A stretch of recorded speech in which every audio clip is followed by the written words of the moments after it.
Hey everyone, thank you for being here live in the training room and or on Zoom. This is being recorded so you can access it at any time on our private YouTube channel, which you've probably figured out if you're watching this video. It will be updated by the end of today. Okay, so let me set the tone a little bit for a buyer's presentation. Okay, prior to the face-to-face appointment or the Zoom appointment, just as a quick reminder, you must have a Zoom account.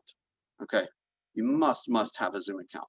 You can get a free account. I pay for a private room where I have the link that I can access at all times. I'm paying, I think, $150 every year, right? And that gives you unlimited meetings for as long as you want with as many people as you want. Okay, so up to 100. Up to 100. All right, the new goal, guys, Yeah. is by the beginning of the first quarter, I want you to force me to upgrade my Zoom account. Yeah. It would be my absolute pleasure to spend whatever it costs to upgrade my Zoom account. I cannot wait for that day. We're gonna have a party. Okay, so the first thing I want to set the stage for is by this time we have already had a kind of a pre-appointment, if you will. We've already had a conversation which led us to scheduling the appointment. Okay, and during that conversation, which may have been a sign call is when somebody just inquires on your home and they call your cell or whatever, and it picks up, hey, are you Joe? I'm looking at 123 Hill Street. Can you tell me about it? We have a script book in the Google Drive, which is called the I think it says buyer script and intake sheet. Okay, so it's a series of transitions and questions and comments to gain control of the conversation, to learn a little bit more about the prospect so that you can prepare properly for the in-person meeting. Okay, so I'm just going to go through really quickly some of those questions. So you want to gain control as quickly as possible. So you're asking questions like, may I have your name, please? To whom am I speaking? Do you live in the area? Where are you from? Where do you live now? How long have you lived there? Do you own your home or are you renting? Right? Will it be necessary for you to finish the lease out or to sell your home before you buy? How much do you feel you will realize from the sale of your house, roughly, right? How many are in your family? You got to be really particular about that, right? That's probably the most politically correct way to ask who's going to be living in the home, right? Like nowadays you can get in trouble if you're speaking to a woman and say, is your husband going to be living with you? Or you're speaking to the husband and you say, is the wife going to be living with you, right? So how many people are in your family, or who is in your family? Something like that, right? These are all questions that essentially you should be internalizing because you want to be able to rattle them off at any time, right? This conversation may happen in the grocery store, right? Or at the ball game or something, right? So you're asking questions like, how soon are you thinking about making a move, right? How long will you have to see homes today, right? This says, where are you employed? Okay, how long? That's a better way of saying, do you have a job? Are you working? Yeah. Where are you employed? By the way, oftentimes what you hear, if let's say the wife or woman's on the phone, and they say, and you ask the question, where are you employed? You better get ready for the possibility of them saying, I suppose this could happen with a husband too. I shouldn't be so definitive, but if they say, oh, I'm the homemaker, I'm at home with the kids, right? Whenever I hear that, I rush to compliment that, right? Because I mean, I thought my wife worked hard until coronavirus started. Now I really know how hard she works, right? So that is literally the hardest job in town. There is no other job harder than being a homemaker. Okay, taking care of the kids and virtual school and all that kind of stuff. So the second you hear that, oftentimes they say it as if it's like, well, I'm not the one with income. I'm at the home. And they almost say it with like the, how do I want to say this? Like, it's almost like they're speaking down about it, and you want to pivot and make them, push that up. Give them credit for what they're doing, right? Don't make them think they're just along for the ride and They don't deserve to be spoken to because somebody else is making the money. Make sense? Okay. How would you describe your present home? Right? If we were to find the right home today, would you be in a position to proceed? Right? So you're asking questions like this. Remember, this is in the script book. Okay. Qualifying. Are you paying cash or obtaining financing? Do you have to sell your existing home to buy another one? How long have you been looking? Right? Tell me a little bit about the home you'll buy. This is an interesting question. I assume you're calling me directly because you are not working with a real estate agent. Yeah. Yeah. I might say something to the effect of, you know, yeah, I like the way that's written. Yeah, I like the way that's written. A question that I will probably ask Michael today. So you see how Chantrell's trying to get in? Oh, yeah. Okay, perfect. Perfect. Thank you. I'll probably ask this question today. You know, I want my motivation to match your motivation. Does that make sense?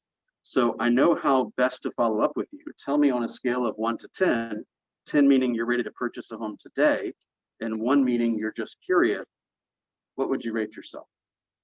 Let's say today, for today's event, I am 8. Okay, great. So I would probably ask him a little bit more about what an 8 meant, right?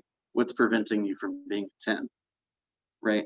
So in my opinion, especially for pretty much everyone here, the most critical thing that you can be doing right now is growing your database.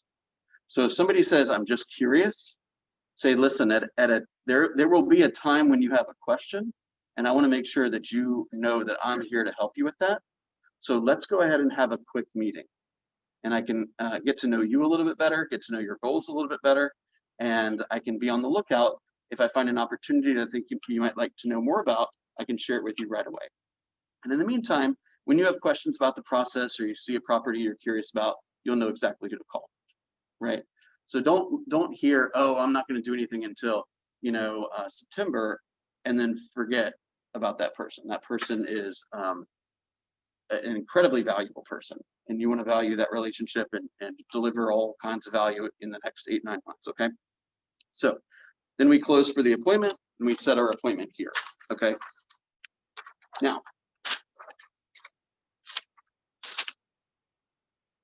okay, any questions so far? Ooh, better tuck my shirt in. Got Heather in the house. All right, make yourself at home. Okay, so remember that we've talked about the buyer intake sheet a while. Okay, this is an example of a buyer intake sheet. Okay, this is on the Google Drive as well. This is a document that I would highly recommend that you print out a handful of these, and this is basically at your computer, at your desk all the time, because you never know when a meeting is going to go, or when a phone call is going to go from, I think I'm just chit-chatting with you, to, ooh, this person might be a buyer. I got a couple questions I need to ask. I want to make sure I ask every one of them, and I want a place to record the answers. Make sense? So we have a similar document for sellers, just as a side note, and we want to make sure that we know those questions for sellers as well. Okay. And then ultimately, this is the data that you will put into the system into Command, for example. So back when we were doing stuff like this a couple years ago, I'd fill out this paper and I'd take a picture of it, I'd send it to my assistant. Next thing you know, it was in Command. Make sense? I mean, it was Google at the time, but that was our system. This is real estate agent work. This is real estate agents assistants work. Make sense? The good news is, hopefully there'll be a time when you don't have to do this anymore. The bad news is, until you do, it's your job. Right. Agent and assistant. And a lot of other things. Yes. Right. I used to say my job as an agent, I worked from about 8 in the morning to about 8 at night as a realtor. And then I worked from about 8 at night to when I couldn't keep my eyes open anymore as the realtor's assistant. And the more and more that frustrated me, the more and more I worked harder as a real estate agent so I could generate enough income to support a whole nother family. You see what I'm saying? And all the things that that family wants and deserves. Okay, so I'm going to sit down and we're going to run through this appointment just like we would normally run through it. Okay. Do you have any questions thus far?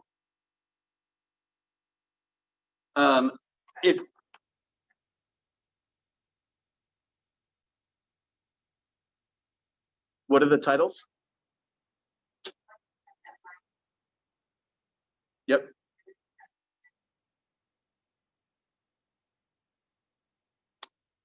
Mhm. I think that's the intake sheet. So there, I think I have it in there two different ways. One is just the intake sheet, and the other is a couple of additional pages, and then the intake sheet. A couple of additional pages is much what I just read off. Yeah.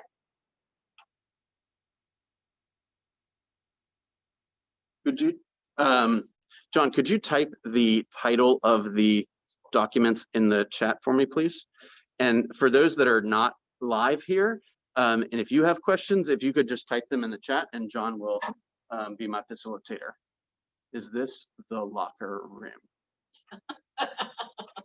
I am assuming that is not. Oh, funny. All right, good question, Matthew. There is a document, there is a new script book that I posted in the group a few days ago called the Locker Room Scripts.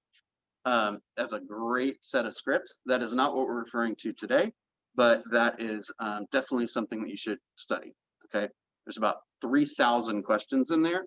As we know, scripts is mostly questions, and this reminds you of some of the most important ones. Okay, so let's assume that this meeting is an in-person meeting. Any questions before we get going? Good. All right. If you're on the computer, just type your questions into the chat. Okay. So you'll see a lot of similarities, by the way, between the listing presentation and the buyer presentation. Okay. And quite honestly, I don't even really like the word presentation, because presentation somewhat implies that it's like, okay, Michael, you just sit there and I'm the presenter and you're the presentee, and you just sit there and be quiet while I talk about a bunch of stuff I want to talk about. Right. Right. That's not the appropriate attitude.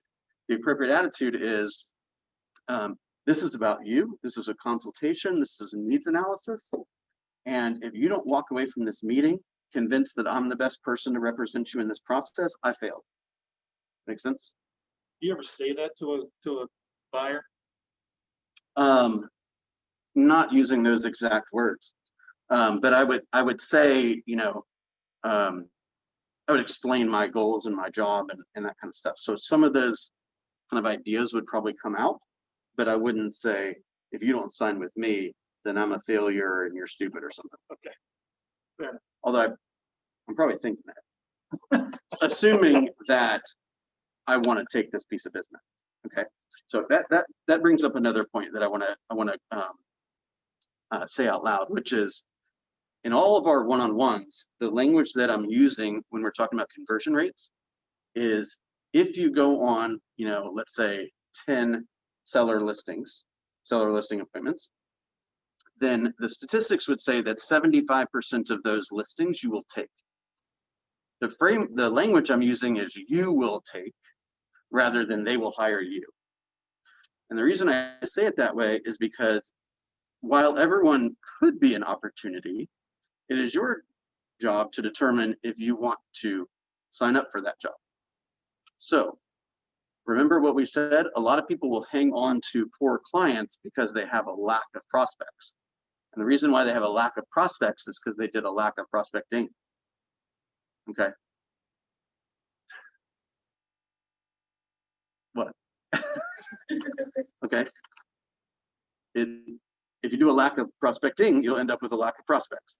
And then the jerk or the bigot or the guy who wants to, you know, buy or sell way out of your area, or is late all the time or doesn't cooperate, you look at that guy and you say, man, that's my guy. And you latch onto him like he's the last man on earth. But if you got a bunch of clients and somebody behaves that way, they don't deserve you. Okay. And I know this is a little off-color way of saying this, but everyone is a little crazy. Okay. Our job is to try to determine, is our candidate an acceptable level of crazy to leave our family and go hang out with, right? And are they an acceptable level of crazy to not take advantage of this time that we could go find a better client to go hang out with. So all the questioning and all the stuff that we're going to explain today, I'm looking for the reaction to determine if this is somebody that I want to do business with. And because I know that I don't have a problem finding new people, if this person behaves in a way that indicates that this is not somebody I want to enter into a business relationship with, then I don't get emotionally tied up in it. You see what I'm saying? So I'll give you an example. In the presentation, I'll say something like, let me share a little bit of information about the current market. Would that be okay? Right? And I say, the average buyer will look at about 6 to 8 properties before they decide which one they want to buy and move forward. How do you feel about that? Okay. The vast majority of people will say, sounds reasonable to me. I don't want to waste time. Right? And that's the answer I'm looking for. But if you, Michael, said, well, really, That sounds a little 6 low. to 8, I was thinking like 6 to 8 Monday and 6 to 8, another 6 to 8 Tuesday and another 6 to 8 Wednesday. And then my aunt from Chattanooga is going to come down and want to see all of them again. And then my uncle from Greenville is going to come in. He's going to want to see our favorites. And you're available every Saturday and Sunday, right? I'm like, yeah, for my family, not for you. Right. And they're going to get the short script. Okay. Because I want you to have that confidence that you can go out there and secure any business you want whenever you want it. And you should not have to settle for people that are unrealistic or don't match your ideal client profile. Make sense? I know that's hard to like hear and internalize because a lot of us aren't like overflowing with opportunities right now. But as crazy as it sounds, the more confident you are, the more opportunities will come to you. Okay. Okay. So, All right. Michael, thank you so much for the ability to come and meet with you today. Thank you, It Bill. is an honor to visit with you and to learn more about your family and your family's goals. And I want you to understand that I acknowledge how many agents there are out there that you could potentially meet with.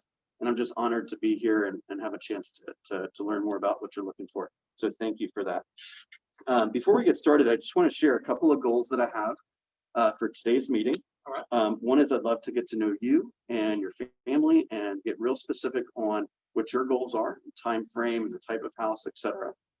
Secondly, I want to understand what is most important to you and your family about the process of purchasing, and of course, learn more about specifically the type of home you're looking for.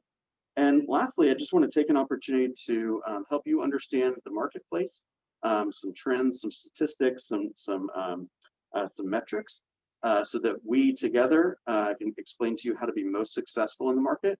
And lastly, I want to make sure that by the time we separate today, that you fully understand the process and that you fully understand how I'm going to protect you during the process. Does that sound good? That sounds great, Bill. Okay, wonderful. So when we were on the phone, I got an opportunity to ask you, let's just assume for a second it's just Michael. Michael's the only decision maker, okay? For example, if I was on the phone with Michael setting the appointment and asked him some of these questions, and now it's Michael and Michael's spouse, then I'm saying, so Michael and I got an opportunity to discuss these couple questions. I just want to make sure that all of my notes are accurate. Would that be okay? Right.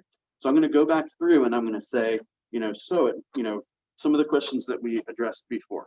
Those questions are, Mike, good on the camera? I think so. Yeah, Okay. all right. So those questions are things like, you're currently leasing a home, you currently live in Smyrna, you need to wait till the lease expires, or you need to sell before you buy.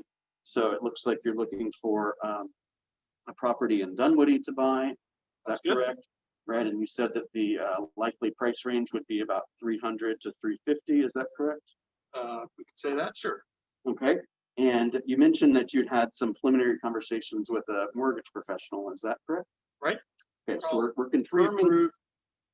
pre-approved, perfect. And the pre-approval is for a conventional loan. Is that correct? Sure. Okay, 10% down. I was going to do 20%. 20% down. Perfect. Perfect. So I'm rehashing a lot of the stuff that I already know about this particular person's current situation, their financial situation, their desires, etc. Okay. Now, Michael, I want you to know, and now I'm going to some of the, you remember how I gave you instructions last week on how to find the seller listing presentation in Command, the template in Command. Remember, you go to, you're in Command, you go to Designs, then you go in the lower right-hand corner, there's a plus button. You hit the plus button, then I believe you hit Print. Yes. And then on the left-hand side is a ton of different options. And it has a section for buyers. It includes a buyer presentation, some of which I'm going to talk about right now. And then there's some stuff for sellers too, the seller listing presentation. You can download that stuff. It's templated. It's all modern and colorful and sharp looking. And you can, drag in your picture and your information and, remove pages that you don't like and add pages that you want. You can make it your own. Again, if you asked 100 agents to give their buyer presentation, you're going to see it 100 different ways. So don't think that you have to do it this way. The most important parts of what you're going to learn today are some of the questions and some of the flow of the conversation. Okay. But if you like doing it a different way, Heather, for example, you might do it a little differently. That's okay. It's working, right? And if you create a way and you're not getting close to 75% conversion, then let's talk and we'll make sure that you're asking the appropriate things and not leaving out any vitals. Okay. So investing in a home is one of the most important decisions you're going to make. It's so much more than, the roof over your head. It's where your family is going to be, where memories are made. And we're going to be building a financial foundation for your future together. You'll notice I'm saying a lot of we, us, together. I'm already assuming that this guy is going to sign some paperwork with me. Makes sense? Okay. Deciding how you're going to navigate the journey to home ownership is equally critical to the agent that you work with. So as somebody who's been in your spot before, I'm familiar with cycling through your mind right now. And as a real estate agent, I've mastered the ins and outs of the buying process. And when you work with me, you're going to benefit from my experience. And together, we'll work towards making sound, smart decisions for your future. Does that sound good, Michael? That sounds great. Beautiful. So let's start off with discussing some of your dreams and some of your needs. So what I would like for you to do is I'd like for you to just take a moment and visualize your dream scenario for purchasing a piece of property. Okay. All right. Now, when you're thinking about that, now subconsciously what's happening is this man is dreaming about what this process is going to be like in my presence, which subconsciously connects the two. See what I'm saying? So it's a little deeper, there's a lot of psychology involved, but what's happening is as he is vocalizing and considering how to make this process ideal, it's got me within it. So now if he's interviewing another agent or something like that, the brain doesn't process it right? He keeps thinking about me asking these questions. Follow me? Okay, so what is the one thing, Michael, that has to happen in this experience for you to consider it a dream scenario, 10+ experience? I would say it has to happen, in the right time frame. Looking to do this within like 45 to 60 days. So 45 to 60 days, that's the time, just to make sure we're speaking the same language. You'd like to be in your home within 45 to 60 days, or you'd like to have a home under contract by that time? If under contract by then would be great.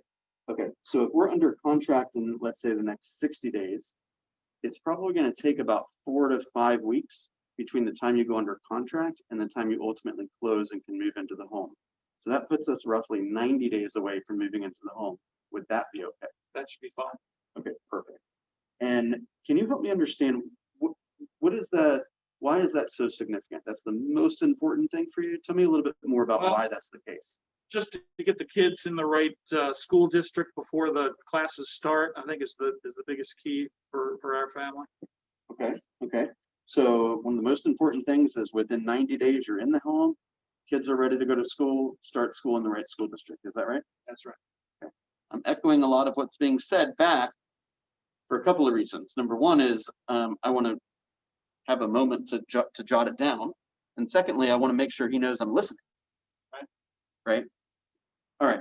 Now, if there was one more thing that you could think of to make this scenario just perfect, in addition to getting your kids in the right school district at the right time, what would you say that would be, Michael? Probably, I would say just more convenient commute to work.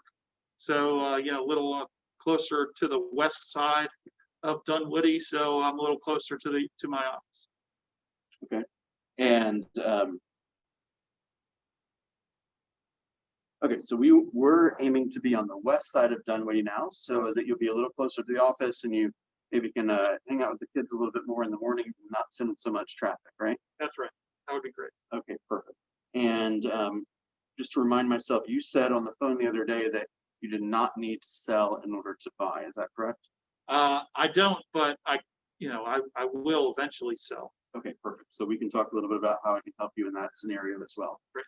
That would be an opportunity, for example, if they need to buy before they sold or sell before they buy, you can walk them through. We've done that a little bit in the past, walking them through the scenarios of what's possible and what to think about and what challenges you might face, and some ways to overcome those challenges, like the knock program and temporary housing and these kind of things. Make sense? Okay, beautiful. So what I'd love to do before we get into the details of the property itself is tell me a little bit about how you would like to be communicated with. So there's going to be a lot of updates. Some are going to be pretty time sensitive. Some might not be so time sensitive. Is there a particular person that you'd like me to reach out to, or should we do it like a group chat, a group text, or WhatsApp? What's the most appropriate way to communicate with you guys? I would say texting. You know, we always look at that, and if it's something that's critical, we can always pick up the phone from there. Okay, perfect. So texting is the best, and you'd like me to put you on a group chat? Group Yeah, text? that would be great. Okay, perfect. And anything that is, maybe not fantastic news or something that needs to be handled quickly, I'll pick up the phone and call you. That would be great. Okay, great. Is there any time of day that you tend to be unavailable? A couple of days a week, I've got lunch meetings, so between 12 and 1:30, I'm usually, almost always tied up. Okay, perfect. So 12 to 1:30, I'll work to avoid reaching out to you unless there's something real important. Sound good? Good. All right, pause for a second. What am I doing? I've hardly presented him anything, and I'm already talking about how we're going to communicate in the course of the transaction, right? There's a lot of assuming going on, but it's being done in a non-salesy way. Make sense? Yeah. Do you feel like you're being sold anything? Not at all. Okay, good. Okay. Next thing I want to talk to you about, Michael, is your home. So tell me a little bit about what are the non-negotiables for the property? For the one that I want to buy, Yes. I has to have at least 3 bedrooms. We've got a dog. Would love to have a fence in the backyard, or one of those invisible fences. We've had one of those. Okay. I've had some success with that. What kind of dog do you have? He's an Aussie Doodle. An Aussie Doodle. Okay. Honestly, I don't give a damn about his dog. Okay. I don't either.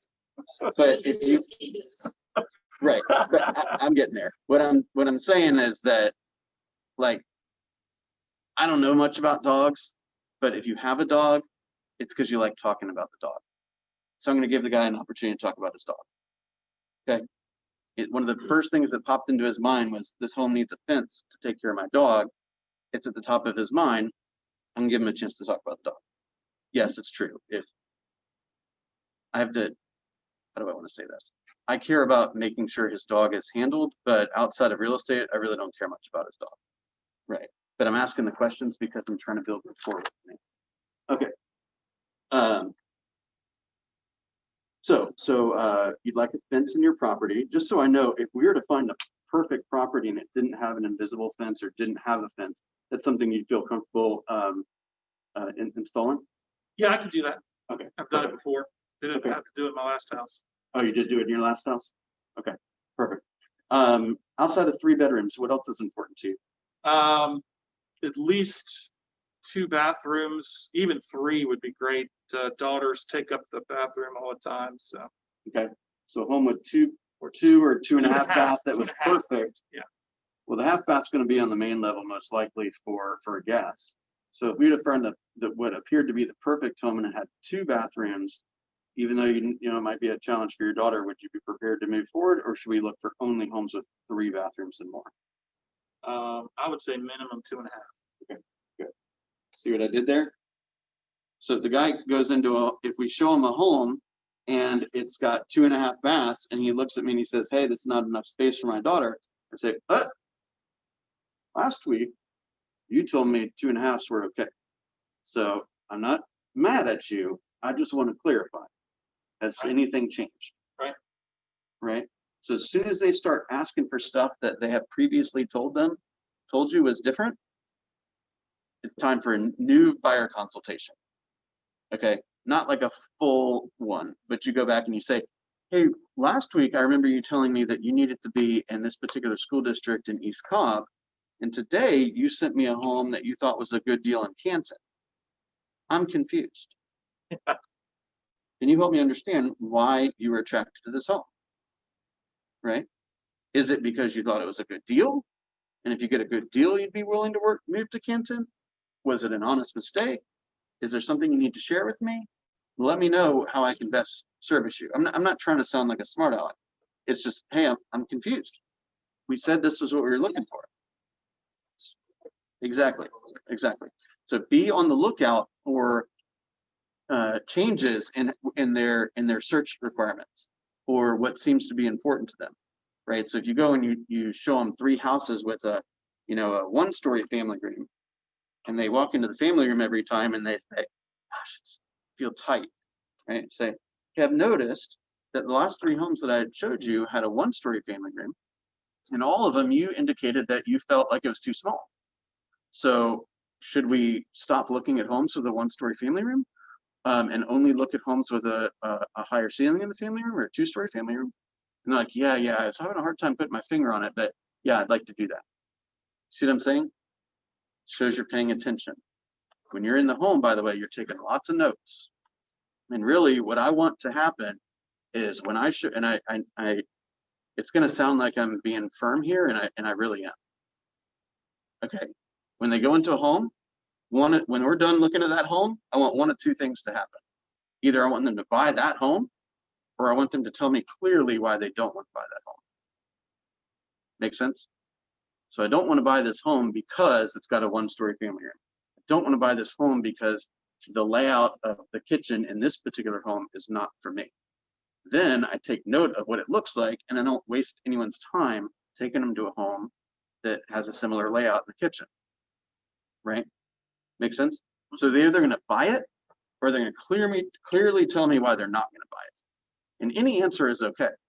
But if I'm going to drag somebody to a home, I want some new data. I want some data on why this is either going to work or not work. Make sense? Yep. All right, perfect. Okay, so 2.5 baths, Michael, you said would be a good fit. Ideally 3, but 2.5 baths would be okay. Share with me a little bit more. It would be great to have another bonus room for like a home office. Okay. That would be a huge help. Okay. So could that be in a basement, or would that need to be in a? Doesn't have to be on the main level, wherever we could fit it in, preferably with a window. But okay, preferably with a window. Okay. Can you think of anything else? 2-car garage. 2-car garage. Better than a carport. I'd rather keep them, secure. Okay, perfect. There's a question here, like for example, are there any specific features that would make your next house feel instantly like a home? It's another way of saying, it's funny when you take somebody to a home. What generally happens is one spouse goes in one direction and the other spouse goes in the other direction, right? And you need to be aware of where they tend to go, right? So maybe one spouse heads straight to the kitchen and kind of visualizes themselves in the kitchen. Another spouse goes directly to the back door to see what the yard's looking like, right? So take notes of what people are staring at and make sure you get clarity on what they like and what they don't like. So again, you don't waste any time, which is another important point, which is in certain circumstances, I would not have a automatic feed of new listings to the buyer directly. Okay. Let me try to give you a little bit more detail there. If it's pretty much cut and dry, that's fine. But if it's something that's unique, and as you're going further and further in the experience with them, you're learning more and more about, hey, if the kitchen faces this way and the fireplace is there, it's a no-go. Okay, then don't send them stuff that is a no-go. Have the automated search go to you, and then you take the time to determine if that's a fit for them, and then immediately send it to them. Right? So again, you ask 100 agents, they're going to give you a bunch of different ideas. I'm just throwing out some concepts to determine how. That's the beauty of this business. We can run it however we want. We're in charge, right? Heather runs her business differently than me, and she's successful and I'm successful, and that's all good, right? Heather, can you hear or no? Man, that's a focused woman right there, isn't it? She still doesn't know I'm talking about her.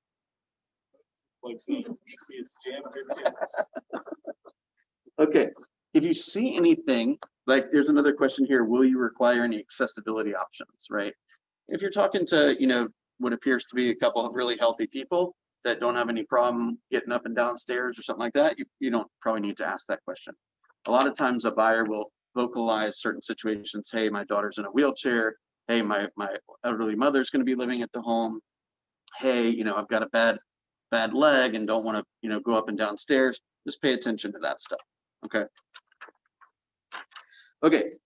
Michael, would it be okay if I took a couple minutes and explained to you a little bit about the process of buying a home? Please do. Okay, perfect. By the way, there's a couple of handouts in this buyer consultation that I think would be appropriate to leave with the buyer when it's all done. This would be an example of that. A couple of slides on the process. There's some glossary of terms. There's some reminders on, kind of monumental moments during the transaction, that kind of stuff. It's nothing they can't find online, but it's branded to you and it looks sharp, and there's probably a good chance that if they're interviewing another agent, that agent's not bringing anything like that anyway. Make sense? So everything that you do is going to separate you from any competition.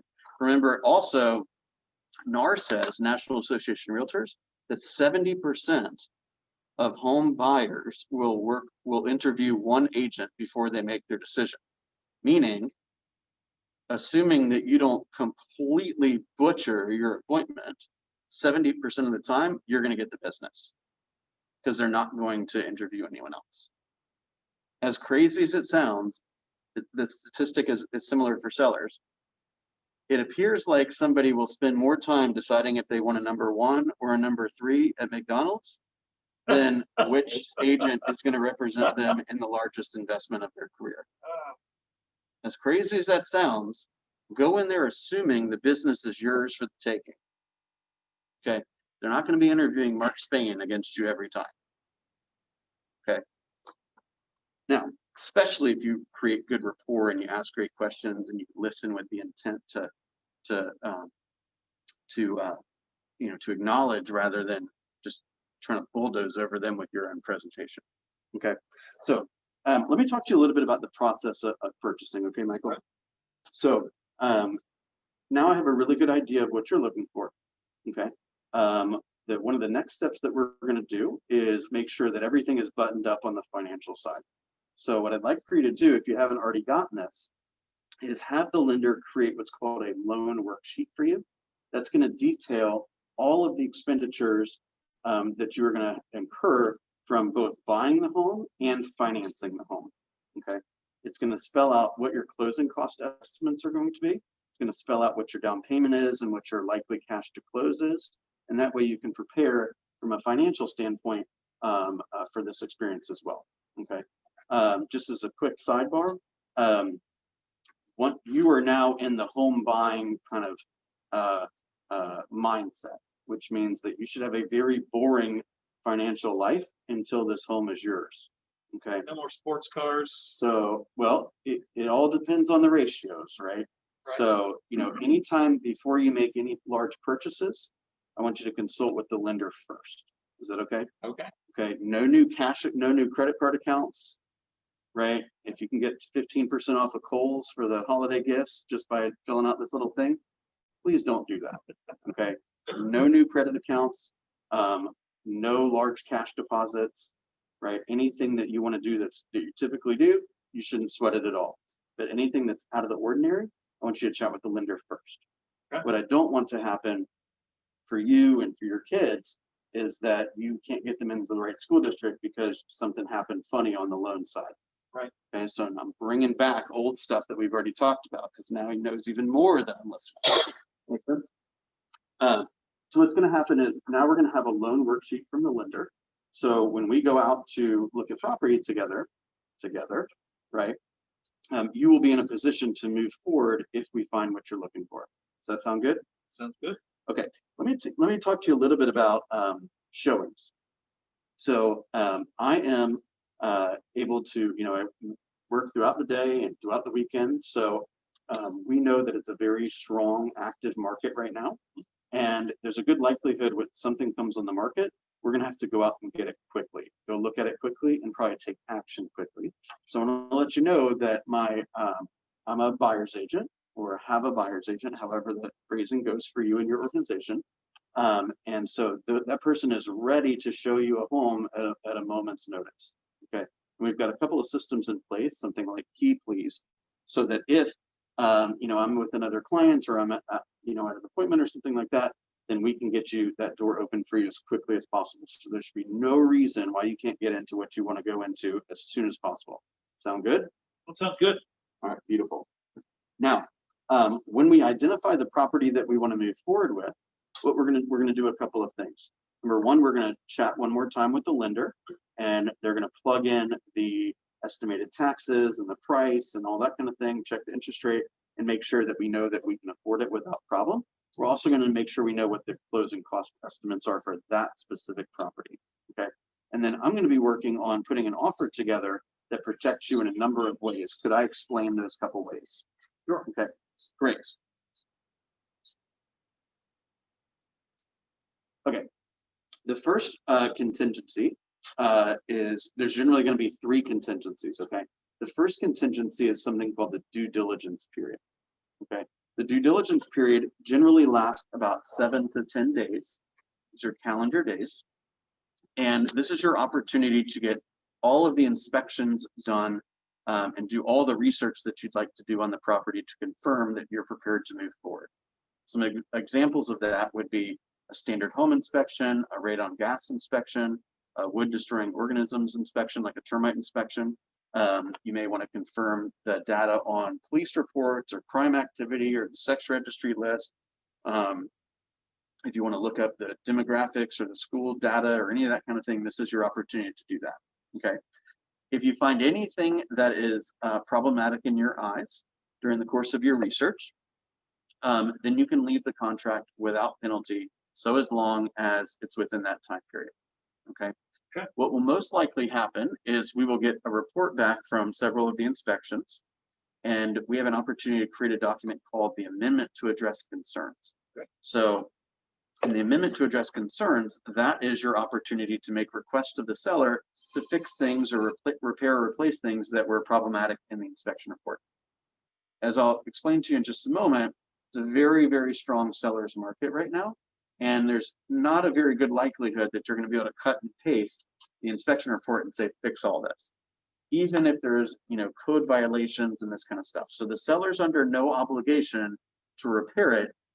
They don't have the ability to leave the contract based on your request.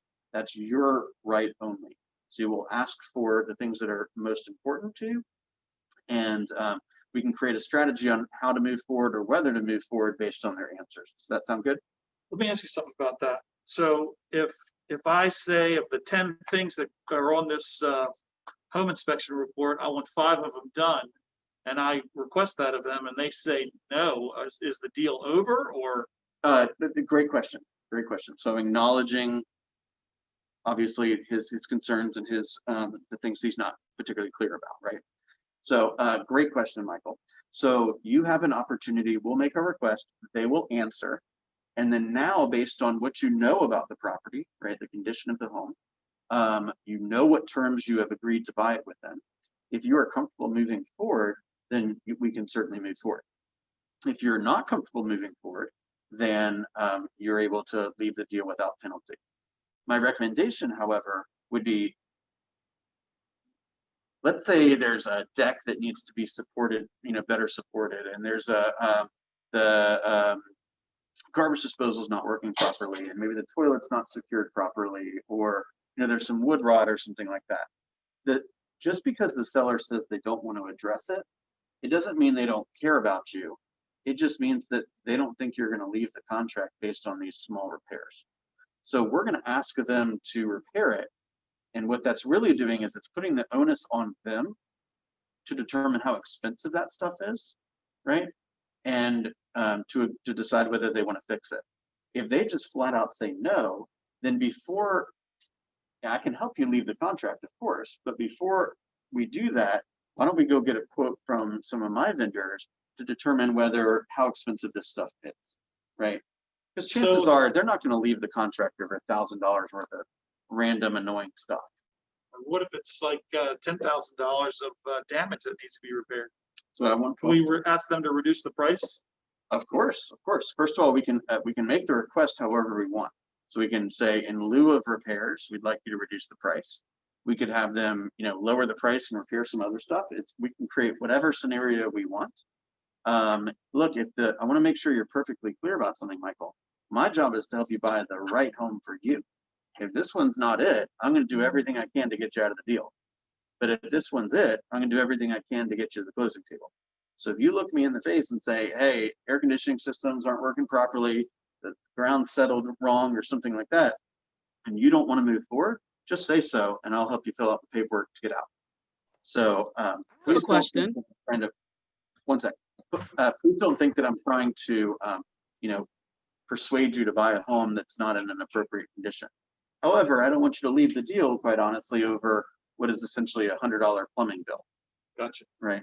And under certain circumstances, if they're like, well, I'm leaving the deal, I might be like, if there was no plumbing problem, would you stay in the deal? And they're like, yes. Like, okay, good. Because I'm going to pay that bill and I ain't putting you back in the car. Right. I mean, I could tell you stories for hours about how I've had similar conversations like that. Right. It's like, well, let me ask you guys a question. If this little electrical issue went away, would you move forward? Yes.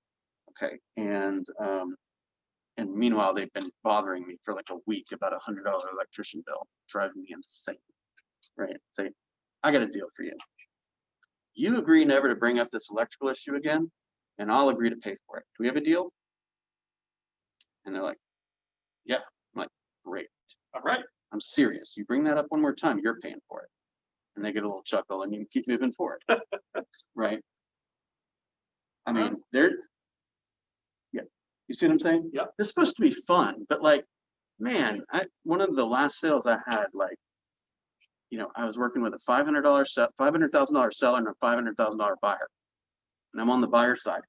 And they literally spent like a week fighting over a $150 plumbing bill. And it was like, oh my gosh, you guys, like, seriously? Can I just make this problem go away? Y'all are driving me insane. I used to have an account. I kept about $1,000 in the account, and it was basically this is the make problems go away account. Okay. They didn't pay enough for the home warranty. Fine. Just go to the closing. Okay. They need the backward electrical outlet fixed and everyone's freaking out. Go to the closing. Right. Don't let little stuff like that derail you. Okay. Just think about, you got to kill that deal and then start the whole process again with them. Oh my gosh. That'll wear you out. Okay. So, did that answer your question? It did. Thank you. I feel very, very comfortable. Okay, great. The second contingency that we're going to have is what's called a financing contingency. So once everything goes under contract, we're going to send the paperwork to the lender so they can begin their work. And they're going to send the paperwork to the attorney so that they can begin their work. Meanwhile, we're going to be dealing with the inspections and, resolving some of that stuff. So that's what's kind of happening behind the scenes. Now, the lender is going to be asking you for a lot of paperwork and tax returns and pay stubs. Just please do your best to stay organized and responsive with them. Okay. And one of the next things they're going to do is confirm that the bank will issue this loan. Okay, so they're going to ask you a lot of questions about your job and your income and review all your reports and that kind of thing to confirm that you are a tolerable level of risk to issue this loan. Okay, so please be cooperative as possible.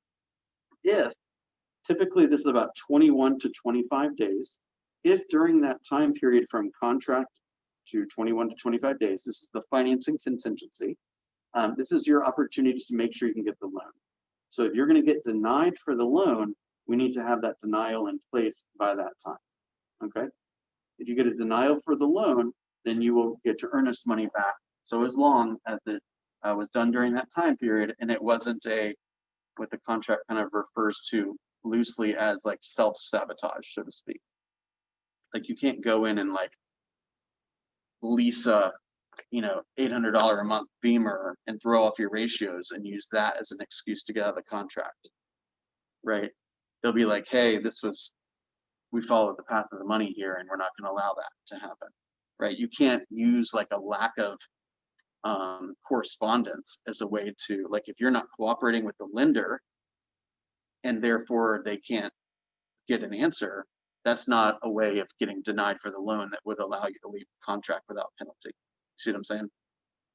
So that's what I mean by like self-sabotage. Like you can't intentionally screw up the loan so that you can then use that as a way to get out of the deal and expect there not to be a penalty. And that will also sabotage your earned money. Also. Yeah. So, Yeah. right. And by the way, that is why the earnest money needs to be substantial enough for the buyer to feel pain, right? So if it's let's say that generally earnest money is around 1%. Okay, it's not a steadfast rule, but it's generally around 1%. Okay, so if somebody's buying let's say a $600,000 house, and for some reason the seller agreed to receive $2,000 in earnest money, somebody that owns a $600,000 house, I'm not making light of $2,000, but they're like, whatever, right? It's no big deal to me, right? But somebody who's buying a $200,000 house, $2,000 is a lot of money to them, right? And so they're going to feel the pain of that loss, and so they're going to do just about everything to prevent it. Make sense? So as a seller, or I'm sorry, as a listing agent, you want to make sure that whenever the buyer submits an offer, that the earnest money is, I would say in this environment, at least 1%. At least 1%. And oftentimes a higher amount of earnest money will separate you from the competition. I was just helping Alma earlier today. She's her buyer's buying a $315,000 house, or submitting an offer for a $315,000 house, and we've already got multiple offers. So I said, let's bump up the earnest money a little bit to show that you're serious and you're willing to put more money at risk. Okay. So if, for example, you get a denial letter for the loan and it happens within this amount of time, which is plenty of time, then you'll get your earnest money back in full. Sound good? It does. Okay, great. The third contingency is called the appraisal contingency. So the appraiser is going to be hired by the lender to make sure that in their research and their examination that the value of the home is what you're willing to spend for it, right? Okay. So if we're under contract for $325, they're going to do their analysis to determine if they believe the home's worth $325. Okay. Generally, that takes about 21 to 25 days. And if the appraisal comes in below the contract sales price, and you're going to submit a request to the seller to lower the price. If they agree to lower the price, you're obligated to move forward. If they do not agree to lower the price, then you have an opportunity to leave the contract if you would like, or you have an opportunity to bring the difference in cash to the closing table if you would prefer to move forward. Make sense? What if the appraisal comes back well over 325? So as a buyer, we would only notify the seller that it's acceptable. So if let's say the contract price is 325 and the appraisal comes back at 350, then what I would do on your behalf is just notify the seller or notify the listing agent, say, hey, we're good on the appraisal. We don't share the appraisal. There's no reason to, with the seller or with the listing agent, and there's no reason to tell them the number because that's just going to aggravate them, right? Hey, you allowed your client to sell this thing for 325 when that guy says it's worth 350. I'm pissed. I'm not showing up at the closing table. That's going nowhere. Okay, it's actually not going to be good at all.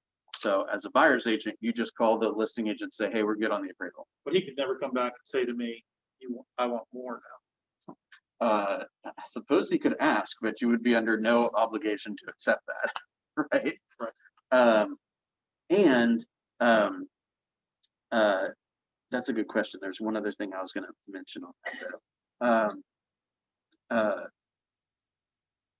So if the seller's agent, the listing agent were to say, oh, what was the appraisal? What did it appraise for? You're under no obligation to answer that. So, yeah, I might joke with them. Hey, Ty, you know better to ask me that. I'm not going to answer that question. Right. Or would you say it was right on the money? Yeah, I mean, maybe if it was, I wouldn't lie about it, but I wouldn't give any information that makes them feel like they had a misstep. Just say, hey, we're good. Just in the ballpark, but we're good. Be vague. Do you agree with that, Ty? Yeah, we're close enough. Nope, we got no problems here. We're moving on. See you at closing. Right. Okay. So now you understand the three primary ways that you would be protected in the contract. Do you have any questions on that? No, I think you answered them all. Thanks. Beautiful.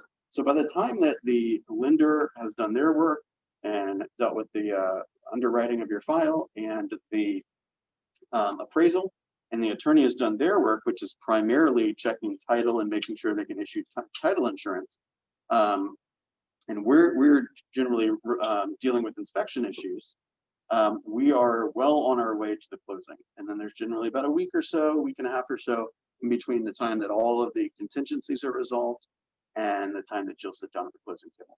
Okay. So again, it's generally around 30 to 35, 40 days between contract and closing. Okay. However, that amount of time is negotiable. So for example, you said ideally it would be, 30 to 60 days or even 90 days. If we found the right home and you want it to be a 45-day closing, it just becomes a negotiable topic, right? So there's no rule that says it has to be this way. Everything is negotiable. And if that's important to you, it's really important to me, and that's what I'm going to fight for, okay? All right, and this guide really walks them through a lot of like the step-by-step stuff. So I'm not going through every little micro step in our appointment, but I might leave that for him. You ever get buyers asking about closing on the first of the month or a particular day? I would ask the buyer if they have any specific request. For the last Tell me more about that. What were you thinking? Well, just because of how mortgages are paid in arrears, I didn't know. So what Michael's saying is mortgages are paid in arrears. So meaning if you close, let's say on February 10th, you will prepay the interest from February 10th through the end of February at closing, and it will appear as if it's a closing cost, right? Okay. And then your first mortgage payment will not be due March 1st, it will be due April 1st. Okay. If you close, let's say on the 28th of the month, you're only going to have, let's call it 2 or 3 days of prepaid interest. That's what it's called, prepaid interest.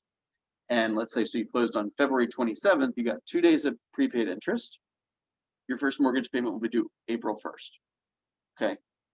If you close on generally any time that you would close between like the 1st and like the maybe 3rd or 4th of the month, the lender could do it either way. So they could prepay the interest for like 26 or 27 days, or they may do it the opposite way. So that's why it's important to check with the lender on the loan worksheet to understand how they've calculated that. There's no, look, you're not going to like sneak one past the lender. If you own the property, you're going to pay for every day you own it. You're going to pay the HOA fees, you're going to pay the taxes, and you're going to pay the interest for every day that you own the property. So you're not going to like outsmart them It's just a matter of what's most convenient. Now, I don't know if they're teaching this stuff in pre-license or not, but like 95% of y'all always have closings like the last 3 days of the month. It doesn't have to happen that way. Okay. So there's again, they're not paying any less if they close later in the month. They're just paying it a little earlier. Does that make sense? Yeah, sure does. Okay. Any questions on that? Okay. Here's a little checklist on some things that they should have in mind for mortgages. Okay. And of course, as you would expect, there's a little advertisement for Keller Mortgage. Okay. And then there's something called a promise to you, right? So I really like that. Hey, in the packet I'm going to leave with you, you'll see some things that are my commitments to you, right? To treat you and your family with straightforwardness, integrity, respect at all times, to consistently and clearly communicate with you in a manner that, in a frequency that you prefer, right? I'd probably repeat or vocalize a couple of these promises. Ebony, I think I cut you off a second ago. Whoop. Okay, what are the questions?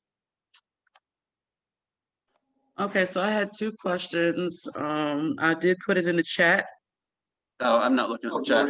Oh, okay, so it's just saying that is a concession and a price reduction, is that the same thing? So let's just say that the seller comes back and he says, I don't want to fix any of those things on it, but the items in question are $2,000 and less. When they close, can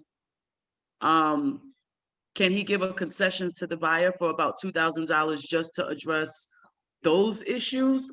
Or if he doesn't want to do a price reduction, like even though it's technically the same thing, but how do There's you? a lot of great question that you've really asked like 10 different questions. Let me try to hit on as much as I can. Okay.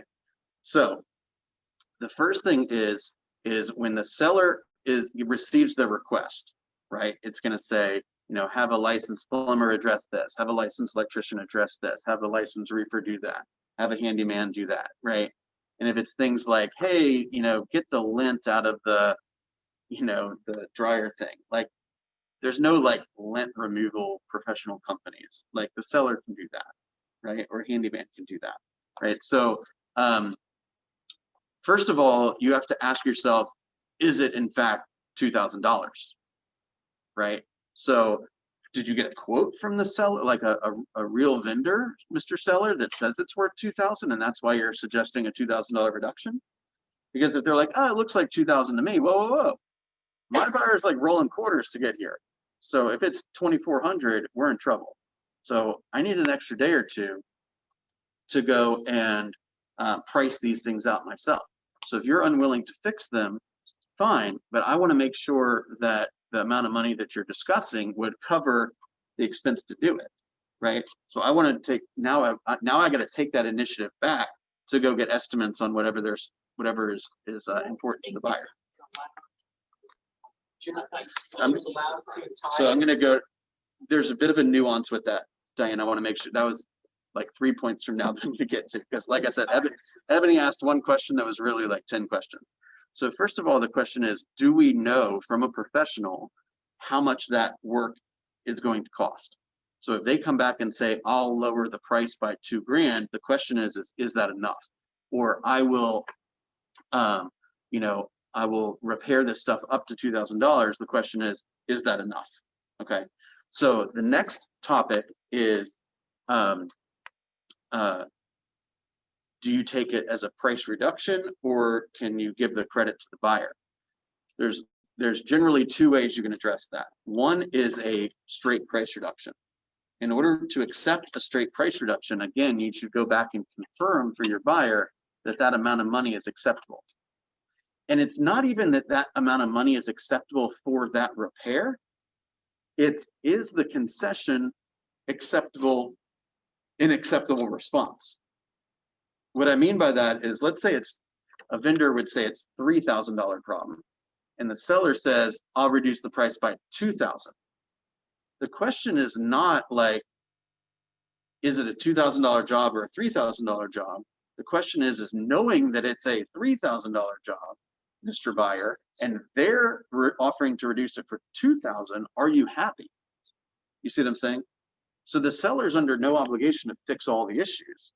But in order for the buyer to make a sophisticated choice on whether to accept that, they ought to know the relationship between what it really costs and what they're being offered. See what I'm saying? Now, the lender is not going to allow a direct concession in the form of price reduction is fine, okay? But they're not going to be allowed to like give you $2,000 to like make the repair somewhere else, okay? Now they will oftentimes allow you to make out a check or make the seller, they would collect it at closing from the proceeds. But let's say all the work was to be done by, you know, a particular handyman company. Okay, the seller will contribute up to $2,000, or will pay the invoice number 1234 from, you know, Joe Schmo's handyman service at closing. And then the invoice is itemized, you know, $20 to fix that, $300 to fix that, $450 to fix that. And you know, basically that's going to be an acceptable way to fix these issues. So there's no way for the buyer to receive cash, okay? But there is a way for either the price to be dealt with or the bill to be paid. Now, if they agree to reduce the price, that introduces a whole nother issue, which is the work still isn't done, right? And in order to pay for the work, you got to use real money, right? So if they reduce the price by, let's say, $2,000, that's only going to change the buyer's mortgage payment by, I don't know, maybe $7 or $8 a month. But it doesn't create the $2,000 that's needed to make the repair. But if he's okay with it, If he's, again, it's okay. your job as the real estate agent is to bring all this stuff to their attention, right? So, hey, it seems like they're willing to concede $2,000. If you take it in the form of a price reduction, then your mortgage will probably be reduced by about $7 or $8 a month, yet you'll have to bring cash if you want to deal with these repairs. Or another solution, Mr. Buyer, is for us to get an invoice created that will just have this invoice paid and they'll come after closing to do it. Or they'll even come potentially before closing and the vendor will agree to be paid at closing. Which do you prefer? Right, so give the buyer an opportunity to decide what makes the most sense. Does that address your question? Well, I don't know, not familiar with the invoice thing. The invoice, So the buyer went and got the referrals and he chose who he wanted. He said, possibly, that's another negotiated item. oh, this is not what you just talked about. It could be the seller. I mean, it could be anything. The seller could be like, oh, hey, my uncle's a handyman and I can get a better rate, so I'm willing to pay this invoice from the uncle. And then the buyer has to say, that's acceptable or that's not acceptable. So it's not necessarily the buyer that gets the right to choose. I know I'm picking at your words a little bit, but that's negotiable. So the Right, but let's just say as the buyer, no, I don't want your uncle to do it. I don't know him. I don't trust him. Mhm. You know, however you want to put it. Mhm. I'm willing to use this particular vendor. And then of course the seller has the right to say, no, I'm not going to pay that invoice. that's exactly right. And that But the could bank be will the, actually let, or the bank or the closing company will actually let the seller, like that's an acceptable. generally, if they're paying it directly to the vendor and there's an itemized invoice, yes, that would be acceptable. Now, that could be kind of the reasoning why we had, you remember the $2,000 and $3,000 discussion we had a second ago, right? So let's say we got a collection of things that the uncle could do for $2,000, but what it really cost is $3,000, right? And Diane says, well, I don't want the uncle to do the work. I'm going to go get some reputable company that I trust to give me an invoice. Invoice comes out at $3,000. The seller says, hey, my uncle can do it for $2,000. Say, well, give me $2,000 to pay this invoice because I want to use this guy. And then you'd be responsible for the difference. And if that's acceptable to you, Michael, then we can move forward. And then how is all of that documented? Is that So that would be, contract? yeah, that would be discussed in what's called an amendment to address concerns. So that resolves any kind of secondary round of negotiations that affected the contract in any way. So that could affect the bottom line for the buyer or seller, that could affect the purchase price, it could affect closing costs, it could affect any new commitments that the buyer and seller have made to one another, that kind of stuff. So when you go to the closing table, since it's in the amendment, it comes out of what the seller gets. The seller's not writing a check. Yeah, exactly. So good question. At the closing, there is what's called a closing disclosure and a settlement statement. It basically defines all of the credits and debits of both sides, right? So the seller's credits, for example, would be the sales price. Then they would pay out the commissions. Then they would pay out, let's say, some closing costs. Then they would pay the $2,000 vendor invoice. They'd pay maybe a home warranty for $210. Then they'd pay off their mortgage. Then they'd deal with the prorations. Whatever money is left is theirs, right? So anything that they agree to receive credit for or to pay in the course of the paperwork, the contract, is dealt with from seller's proceeds. Now, of course, if the seller doesn't have enough proceeds, then they would bring cash to closing so that the appropriate checks could be written. So just to try to, not to mince words, but to understand what you're saying. Yeah, of course. So let's say it's a $500,000 house and it has 10,000 in repairs. Okay. And the seller has agreed to pay a vendor Okay. at closing or whatever. You get commission on the 500,000.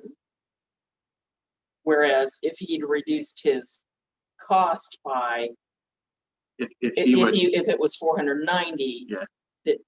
Okay, So just trying to with clarify. very few exceptions, your commission will be based on the sales price. However, I'm not going to Michael and saying, hey, let's not do that reduction in sales price because that's in my best interest. Right. I'm saying to Michael, what's best for you?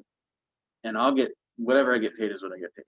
I know, Now- but it's No, still it's- something to know. Of course. Now I have had, I don't see this so much anymore, but we used to see back when, in a seller's market, pretty much everyone's happy, right? In a buyer's market, nobody's happy, right?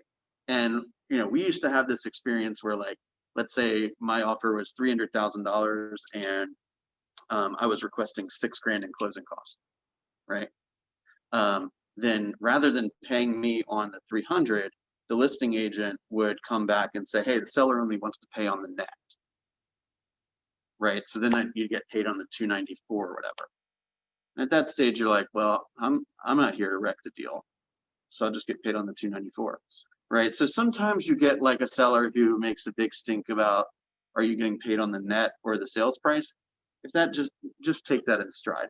I haven't seen that happen in years though. Okay, y'all follow that example? Good point. Okay, so there's a few slides that I wanted to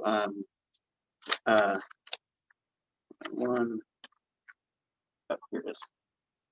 There's a part of that template that I kind of skipped over, but I did want to point it out to you guys, is your home wish list. And it basically goes through all the spaces and gives you a lot of questions that you could ask, right? So, things like, it just gives you ideas of things that you might introduce into the conversation. So things like, exterior, are you looking for a ranch or a multi-story? Is there a particular type of architecture you like?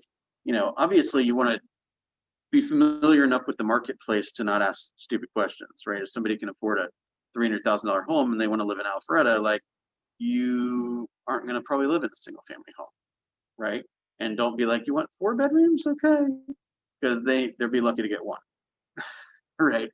So you got to really understand the market so that you're not asking questions that are not appropriate. Okay. By the way, that's why you ask some of those questions before the appointment, so you can prepare. Make sense? So it's got some questions on, like, would you like a, pool, or, is there anything in particular about the driveway? Some stuff about the interior, the kitchen, the bedrooms, the bathrooms, living room, family room, dining room. When somebody says something that appears to sound very vague, let me give you an example of what something sounding vague would sound like. Is, I want a big backyard, or I want an open floor plan, or I want a lot of light. These kind of things, it's too vague. You got to go into more detail.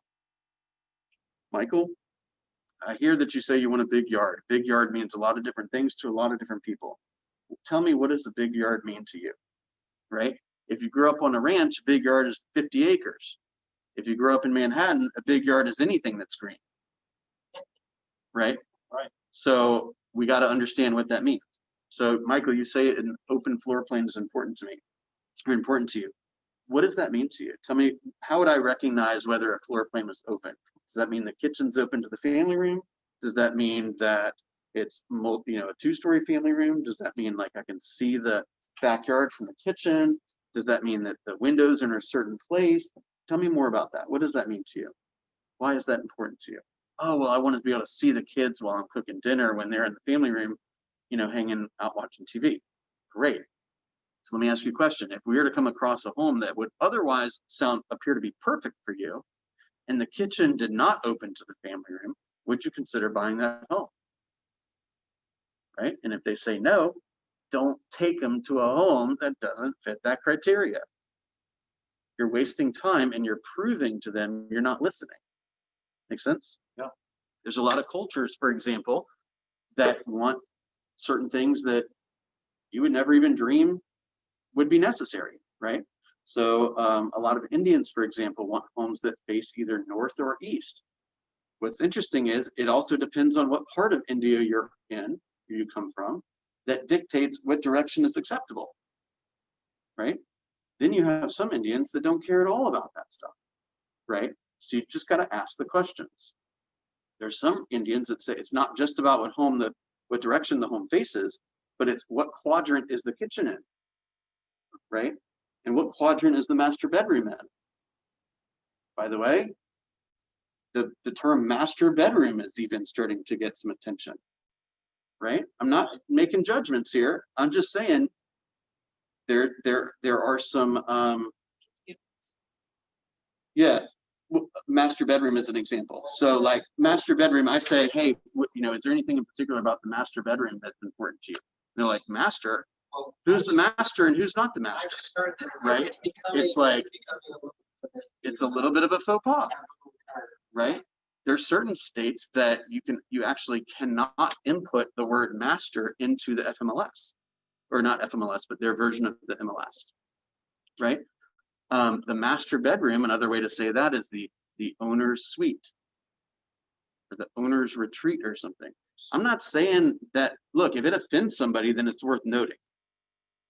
Okay, I'm not here to determine whether it's offensive or not. If it pisses you off, it pisses me off. If you love it, I love it. Make sense? Okay, I mean, that's what we talked about. Like, you're talking to the husband and you reference the wife. There's people that will get offended at that. I'm not making a judgment about it. You just got to be sensitive to it. Follow? Okay, any other questions in the chat, by the way? Ebony did have a question before, actually, a while ago. She says, can you repeat what you said about what the next step is if the seller doesn't want to adjust the price if the appraisal comes in low? Great. We had that. Yeah. Okay, so Ebony's asking if the sales price is, let's say, 300,000, the appraisal comes in for lower, let's say 290, then the buyer is going to ask, or the buyer's agent on behalf of the buyer will ask, we'd like you to lower the price to 290. Again, if they agree to lower the price to 290, you're moving forward and you're obligated to move forward. Okay.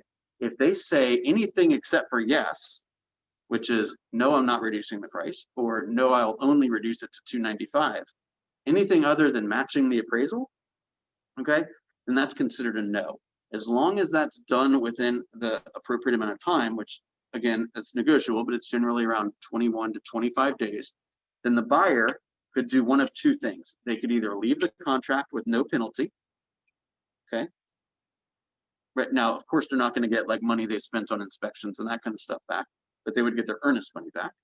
Or this is what we were talking about in the WhatsApp a few nights ago, and again in the morning session right after, is the buyer could bring the difference to the closing table. So let's say it was a 20% loan, or I'm sorry, 80% loan, 20% down payment. Then rather than the bank issuing 80% of 300 and the buyer bringing 20% of 300, the bank now, assuming the buyer wants to move forward, would bring 80% of 290 because they believe the home is only worth 290. The buyer will bring 20% of the 290. So now you have 290. But the problem is you've agreed to pay 300 to the seller. So the buyer will bring the rest in cash. Okay. Now, in certain circumstances, 10, 12 years ago, when, if that deal fall through, they just go buy the one next door because that was also on the market. And if that deal fell through, or the color of the wallpaper was wrong, or the color of the granite was wrong, they just go to the one next door because that's also on the market, right? That's not the environment we're in right now. So oftentimes, if the appraisal is going to come in low, the buyer's most likely going to go out of their way to make the deal go through. That could be an appeal to the appraisal, which oftentimes doesn't work, most of the time doesn't work, or coming up with whatever difference they need to in cash so they can buy it, right? It's not always the case, but it is possible. Does that answer your question, Ebony? Yes, it does. Thank you. Thank you. Did the seller ever offer to split it? Like, Uh, okay, 295. Yeah, the seller is under no obligation to accept it or not accept it. So that becomes a new round of negotiation. So if they say, I will lower it to 295, contractually, what's happened is that it's as if the seller said no, and that then allows the buyer to leave. However, if they agreed to lower it to 295 and the buyer now says, well, gosh, all I have to do now is bring 20% of the 290 and 100% of the 5, that's affordable. Yeah, no one's going to stop that deal from going through. Now, let me throw in another caveat. There's a lot of situations, oftentimes, and the Chartmaster statistics prove this. They say still, even in this environment, over 70% of sales have some closing cost concession, meaning the seller is paying some closing costs for the buyer. Okay, so it's really a function of the net number in term from a seller's perspective, right? So an example of that would be the sale is, let's say, 300, and the seller's agreed to pay $5,000 in closing cost, with the exception of the commissions. Selling the home for 295 and no closing costs is essentially the same, right? To the seller. To a buyer, it makes a huge difference, right? Because the buyer says, well, if I don't get you to pay for the closing costs, I gotta either finance them into the deal, right? Or I gotta bring cash, right? So for a buyer, asking for closing costs, especially in this environment where the rates are so low, is often advantageous, right? So somebody comes to you in this type of environment where the rates are in the 2s and says, hey, I'm going to buy this home for cash. The first thing that would come out of my mind is, why? Why wouldn't you use your cash for something different, right? You're taking it from its most liquid state and putting it into its most non-liquid state. So I'm not here to be your financial advisor unless you want me to be, but help me understand that thought pattern. Because I might, do you mind if I share some thoughts on that with you? Before you like lay into them and say, that's a terrible idea, you're dumb, say, hey, I understand that it's important for you to pay cash. Can I share with you a couple of thoughts on that? Get their buy-in, then you can let them hear what they need to hear. Make sense? Okay, so back to your question. I'll give you an example of this happened to me one time. We were under contract to buy a very unique house. It was over off of Evans Road over near Dorville, Chambly area. Okay, had probably the best backyard / pool / hardscape that I've ever seen in my entire life. It was incredible. Okay, in other words, the buyer was attracted to that, and they didn't want some appraiser to get in the way of a transaction going through, right? So we were under contract for $325, and we had asked for $7,500 in closing costs to be paid of the buyers by the seller. Okay, appraisal came in at $320. Okay, if I remember correctly, $320. So it doesn't matter that they agreed to pay the closing cost. Okay, we're talking about the sales price. Is the sales price acceptable? Okay, so I went to the seller. I was on the buyer side. I went to the listing agent and said, hey, we'd like you to reduce the price to $320. And the other agent says, hey, if we weren't paying your closing costs, we wouldn't have a problem here. Said, while that may be true, if you weren't paying my client's closing costs, we also wouldn't have a contract. So if you'd like to continue to move forward, we need to talk about how we're going to address this. Right? Don't let some arrogant agent like run all over you. Okay. And yeah, you're only as powerful of a negotiator as your next best option, right? When you can go buy the same looking townhome that, 10 times in the neighborhood 12 years ago, you could play ball. Now you're like, please don't. Right.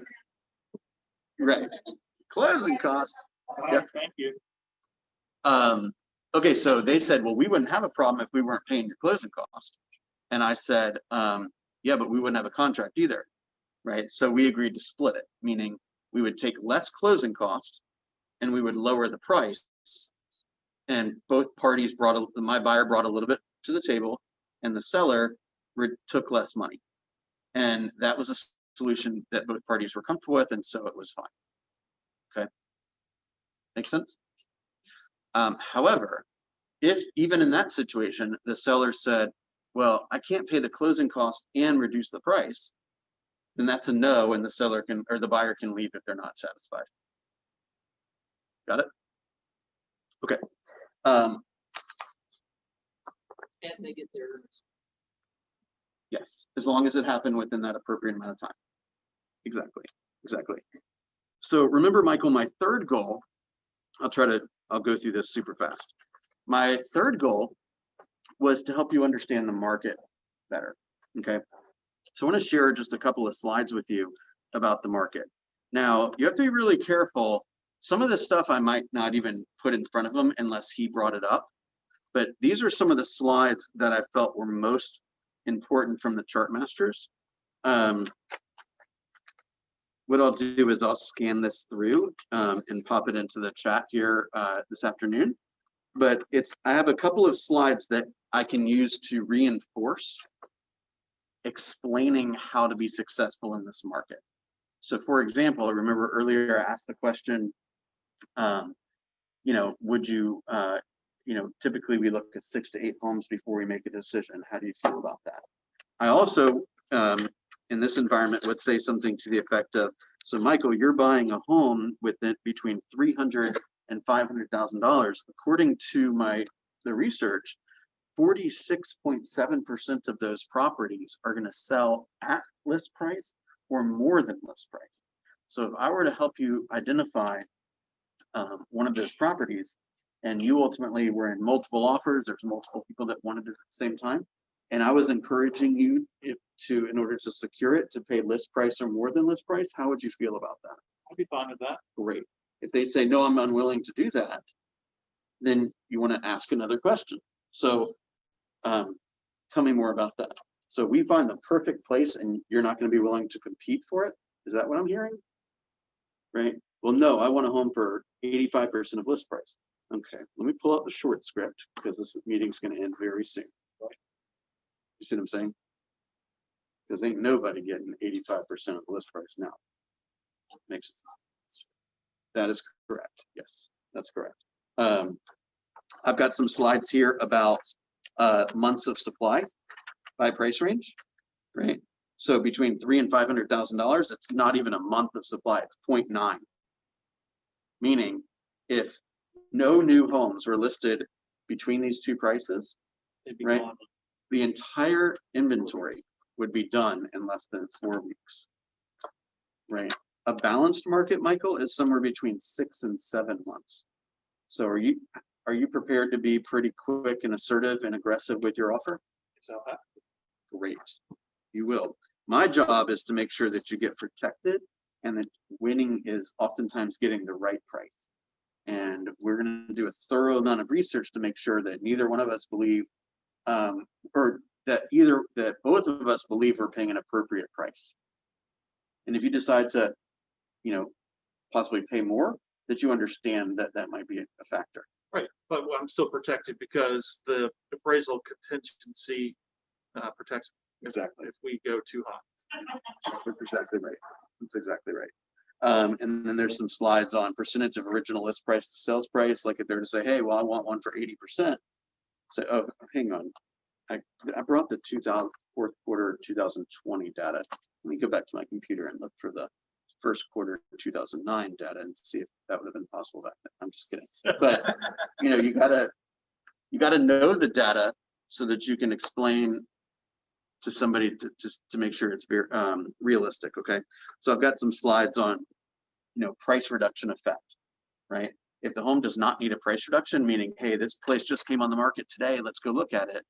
Okay, there's been no price reduction, so they're probably going to get close to 100% of their asking price. Okay, just about in every single price range. So don't go in there thinking you're going to buy a $300,000 home for $260,000. Because if I knew it was possible, I'd buy it myself. Okay. Somebody says, well, I want to look at foreclosures. Oh, great. So tell me a little bit about what's important to you about a foreclosure. Oh, I think I can get a deal, right? Or whatever it is, right? Well, Michael, in your price range, it looks like 0.3% of the sales were distressed properties. So the likelihood of us finding exactly what you're looking for and it being a foreclosure is very slim. Okay. Oftentimes, getting the home you want is the deal of today. Okay. And if somebody's like, well, I want to buy a $200,000 house for, $150,000. Let me ask you a question. If you are the seller in that transaction, what would be your motivation to let a property that's worth $200,000 be sold for $150,000? Right. So if you're getting resistance from a buyer, put them in the seller's shoes. If you're getting resistance from a seller, put them in the buyer's shoes. There's no reason for that. Look, if I got a $300,000 asset, I should sell it for $300,000. I'm not selling it to you for $250,000 unless I have some weird factor that is causing me to have that need. And the reason why distressed properties are such a low part of the market right now is because most everybody's got equity, right? So let's say I own a home that is worth $300,000 and I bought it 10 years ago for $225,000 and I have a debt on it of $190,000.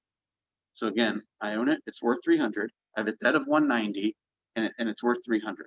And I just lost my job and I don't know how I'm going to feed my family and pay my mortgage. What do I do? Well, probably a good strategy would be sell it for $300,000, pay off your debt of $190,000 and go rent somewhere and regroup. It would be completely asinine to give it back to the bank and leave $100,000 lost. You see what I'm saying? Yeah, exactly. Well, if you walk in there and you say, hey, I got no job, can I prepay 6 months of rent? Right. Or you go to extended stay hotel where they don't analyze that stuff so much. I mean, we're talking about how to handle a pretty severe situation. But the point is that unless you're completely unguided, then even people in massive levels of stress should not be letting their homes go to the bank, because more than likely there's a significant amount of equity. They just sell the home for what it's worth, boom, like that, pay off their debts, and then regroup, right? And it's always such an important tool when you're talking to have him think about the other side. Yes. And we did that last week with the, you talked about the seller, about the seller's home. Would a buyer think that? Would a buyer do? It's so important to have, kind of get that person a bit more reality about the other side, so, the end user, or how would, Exactly. A good example of that would be you're courting a seller and there's a lot of deferred maintenance around the home, right? Like the front door is like all jerky and there's light bulbs that are out and there's wood rot everywhere and so what ends up happening is, let's say I'm showing Michael the home. Okay, we walk up to the home and here's what's happening. You can vouch for this. I'm fiddling around as the agent with the lockbox. Michael's sitting there looking for problems, right? So for about a minute, while I'm fiddling around with the lockbox and unlocking the door and all that, Michael is looking at the front of the home, primarily the front door and the trim and the wood rot and potential wood rot and all the stuff that's going on right there. And they're looking for problems, right? So do you want the buyer to think, gosh, how many days did they look at this cracked window right in front of the kitchen and just completely ignored it? And if I'm going to buy the home from a seller like that, what do you think the likelihood of them servicing the HVAC system twice a year is? Probably not very good, right? What do you think the likelihood of them fixing the little drip in the sink is? Probably not very good because they don't appear to care about their home, right? I think I told you guys the story. This might have been before you joined. I got a call from a guy who bought an old listing of mine in Mableton about 5 years ago. I helped list this guy's house and helped him buy incoming, and this house was in Mableton. So buyers represented. We closed the deal. And 5 years later, which was a few weeks ago, he calls me up and he said, he sent me an email actually, and he said, I'd like to chat with you about listing the home. And I was like, this is a little strange, right? Because meanwhile, he's got a different agent, or at least he had one, right? So I get him on the phone. I say, I got to ask, I'm super grateful for the opportunity to chat with you. How come you called me, right? And he said, I'll tell you exactly why I called you.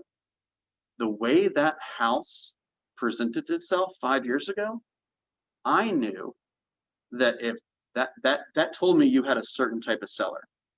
And if that type of seller hired you, then I want to hire you. You see what I'm saying? So you are being watched all the time. And you are showing the world the type of agent you are. Every time you speak to a colleague or another co-op agent or a client, you're being watched, right?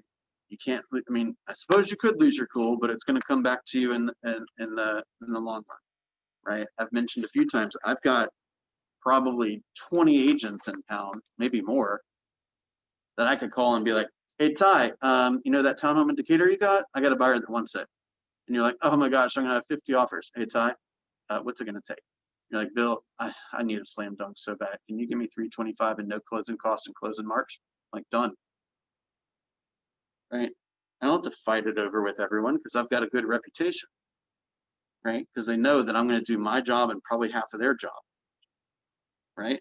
And things aren't going to, all the paperwork's going to be tight, all the deadlines are going to be met, all the other vendors that are involved are going to be sharp, and we're not going to have problems. And they know I know how to, I don't want to say control my client, but keep them calm. Make sense? I know it was like, I called it a workshop because there was going to be a lot of, you see what I just did? You know what I'm saying? Was this helpful? Absolutely. Okay. At the end of the day, the takeaway is a consultation is simply a needs analysis. It is an education about what's going on in the market and how to be successful. And it's a series of questions on how to serve this person the way that they want to be served. That's why you ask them, hey, would you like to be communicated with through text, WhatsApp, email, carrier pigeon, phone? I don't care what it is. One minute about showing him the BBA. Oh, yeah. Thank you for reminding me of that. Okay. So that for me has been a little good, and I've been a little. Yeah, perfect. Let me spend a minute on that. So we've kind of concluded our meeting, and I'll probably do a trial close. So, ready to get started? I'm ready. Beautiful. So, then I would pull out the BBA and I would explain it to him briefly, get it signed, and leave. Okay. If you were to say, I don't know, let me think about it or something, then I would still do the same thing. I'd present the buyer brokerage agreement. What are 2 or 3 ways? Like, what I'm are 2 or 3 getting ways? there. Yeah, I'm getting there. Oh. So Michael, I want to share with you a document. It's called the Exclusive Buyer Brokerage Agreement.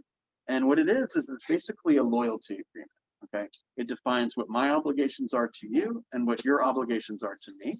The interesting thing about this document is that it can be terminated by either of us at any time. So I would expect quite honestly, I don't expect you to sign it today. You probably want to see me in action, and I understand that. So I'm going to share with you a blank copy today. I'd like for you to review it. Let me know if you have any questions. As soon as you're ready to sign it, we can get it signed and get started. Okay. If you don't sign it immediately, I'll probably bring it up in the next time or two we're together. Okay. Alluding to the fact that there will be more meetings. Right. Now, the way that the buyer brokerage agreement functions, according to the state of Georgia license law, is today you are my customer, meaning before it's signed, you're my customer. And when you are my customer, the state says I'm only supposed to do what's called ministerial tasks for you. So ministerial task is a good way to think about it, is things that I can do with my hands and my feet, right? Things like, how big is it? What school district is it in? What is it on the market for? How many bedrooms does it have? That kind of stuff. That's mostly publicly available information. If you want me to give you my advice and we create strategies together, right? That's really when you need to become my client. And this is the document that creates that relationship. Okay. So again, it can be terminated at any time by either of us. I just want to, put it into your hands and make sure you know. Now, what I just told him, or what I didn't say but said anyway, was if somebody starts using their brain, some other agent, they're actually breaking the law, right? And so now he knows that, and he sees the agent operating like a client without that document signed, then he starts to question their integrity. But he's not going to have that questioning with me because I'm doing everything by the book. Y'all see that? And you could also say something like, and you as my client, I have a fiduciary responsibility. Yes, to protect you and to protect you and to act on your best interest or something. Well, Right. let me ask you this, Bill. Once I become your client, how much money am I gonna owe you? So great. I'm glad that you asked me that. I want to go over, and that ties into the one other thing I wanted to go over with you, which is one great part about working with the buyer's agent, Michael, is that the compensation, my compensation, is ultimately paid by the seller of the home that you buy. So there's a couple of really important things there. Number one, you don't have to pay for it. Okay. Number two, I don't have to play the role of a salesman. I can play the role of a consultant. So if I take you into house A and it doesn't fit your needs, let's just get back in the car. It doesn't bother me, right? It does me no good to put you in a house that doesn't make sense, right? That doesn't fit your needs. So what I'd like for you to do is the second you identify the home is not a match, tell me, let's go back in the car. Okay. So you're not going to find me trying to steer you towards certain listings, whether they're Keller Williams or mine or anything like that. I'm looking for the home that's the best match because I expect to be your advisor forever, right? So in 5 years, when the kids are older or the school district's not as important and you need to live somewhere different, I want to be the one that you call. Does that make sense? Sure does. Now, one other thing I want you to know about is any property that you see, whether you drive past the neighborhood or see it online or it's a new home neighborhood or you see it on Zillow or wherever, these are all properties that I can help you pursue, regardless of who the listing agent is and regardless of who the listing brokerage is. Does that make sense? Yep. So anytime you find a question, you have a question about something, or you drive by a neighborhood and say, "Oh, Laurel Springs, is that something that meets my needs, or could I buy a home in there maybe?" What Just send happens me if the name, and I'll look into it, and I'll tell you what's possible. what happens if I drive by a house that's for sale by owner? That's a great question, Michael. A for sale by owner, the unique thing about them is they have not agreed to pay a commission yet. Okay, so anytime that you see that a home is listed, you can rest assured that the seller has agreed to pay my commission. Okay, with a for sale by owner, they have not yet done that. However, it's very common that a for sale by owner will what's called protect agents, and that means they're willing to pay an agent to represent the buyer. So one of the first things we'll do is we'll approach them and see if in fact that's the case, and if it is, we'll get that in writing, and you won't have to worry about the fee. If by chance they say, "Oh, I'm not willing to protect a seller," or I'm sorry, I'm not willing to protect the agent, that means that they have not agreed to pay the fee, and then I would seek the fee from you. And we could probably work that into the sales price or something like that. But I just want to let you know I'm happy to help you pursue it. But under very, very rare circumstances, you may be asked to pay the fee. That sound good? Neither have I. Yeah. What is your question now? In a situation where the seller, this would be a FISBO, the seller is unwilling to pay an agent, yet Michael wants to move forward with the purchase and he wants my representation, right? I'm not working for free. So basically we would, there's pretty much two ways to do it. One is, let's say it's a $300,000 home, and instead of paying $300,000, we pay $309,000, and then the seller agrees now to pay the commission because they're getting enough money to pay the commission. Now, the only drawback there is that the home has to appraise for $309,000, right?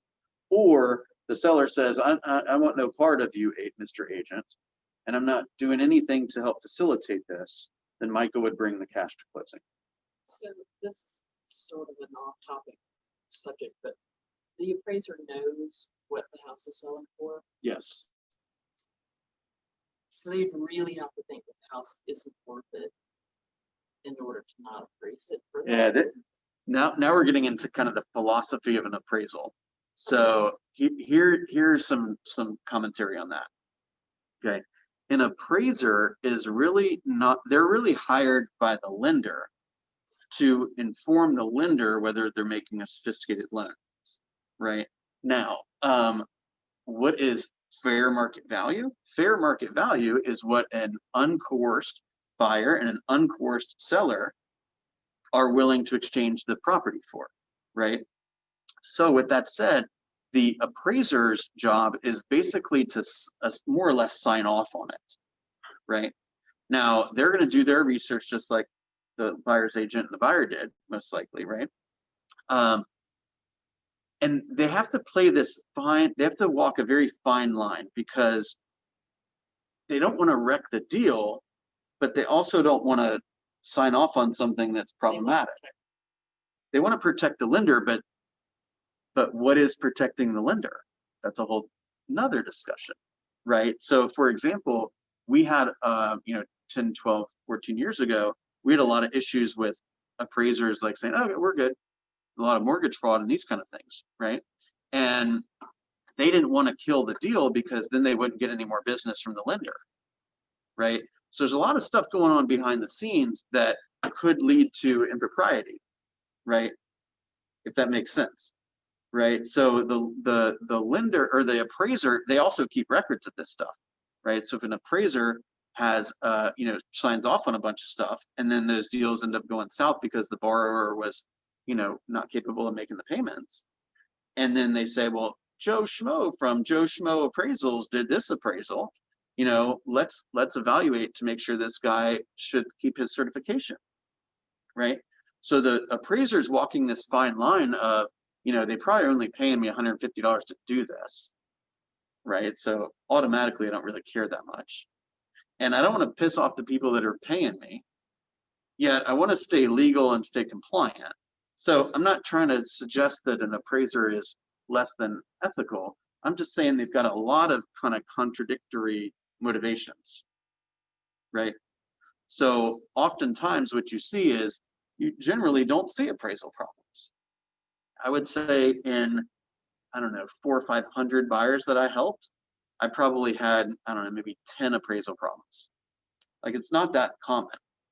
Oh, I had heard somebody on one of our calls and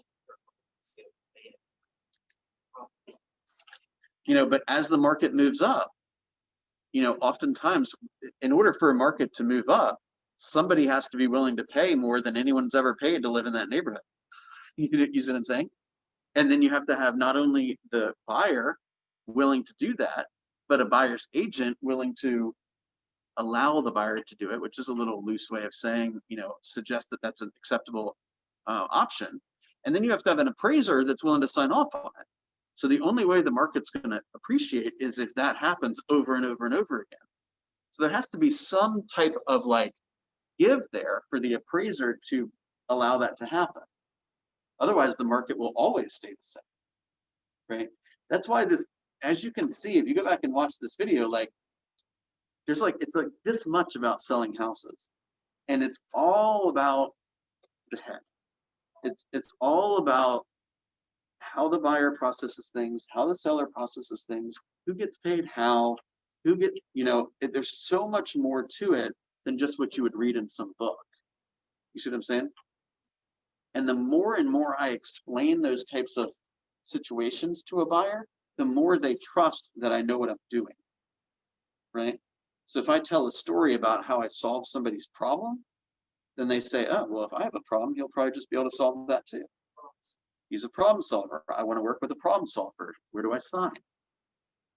Right? But if I stumble all over myself and I don't appear to be prepared, they're going to say, is this the way this dude's going to react when there's pressure? Right? Right. Make sense? All right, this was fun, you guys. Awesome. I hope you got a lot out of it. I appreciate you signing the paperwork, Michael. We're gonna have a lot of fun together. And, you know, remember, people like doing business with people they like, right? Yeah. And people like people that are fun to be around, right? And people also like people that allow them to talk about themselves. Right? Right. So don't be afraid to let Michael, you know, give him the slack to talk about things that he gets excited about. Right? Just one other thing too, when you're explaining about the client relationship, I think maybe one thing too is that if he sees anything, especially if it, go to you first. Yeah. So anything you see, no matter what website you see it at, I think I said that, but I'm glad you brought it up. You know, if you see anything that you're curious about or want to go see, I want you to reach out to me directly, okay? All right. And if you go into a new home community, you walk in there and say, hey, I got an agent, just to let you know. Let me write down my agent's name. Right. Because Give me 2 extra of your cards. I'll just hand them yeah, out. absolutely. So these are for the new home construction, and these are for your friends and family at work and at church. Okay. Awesome. Yeah.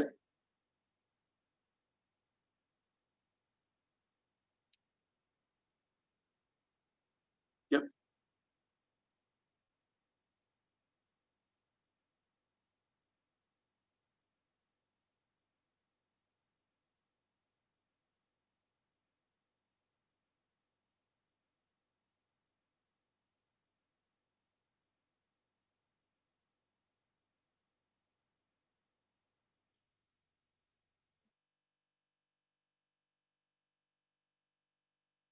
Yeah, I'll tell you what I've done, and it's even easier in the kind of the COVID world is like, hey, let's hop on Zoom together. I want to show you something, right? And you share your screen with them, and you pull up FMLS, right?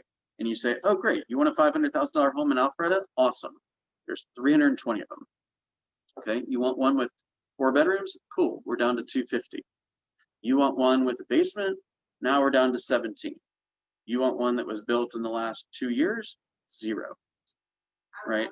And show him you've done that.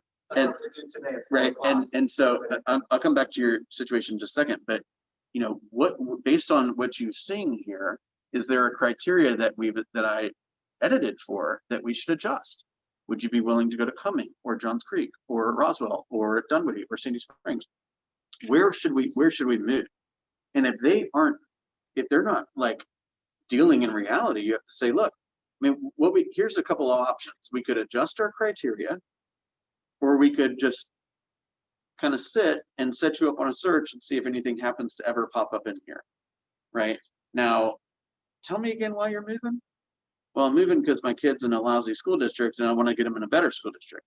Okay, so what is a better school district to you? Right? Would there be any other schools that we could consider here? Because your kid is getting bullied every day at school while you fight for your unicorn. So what's more important?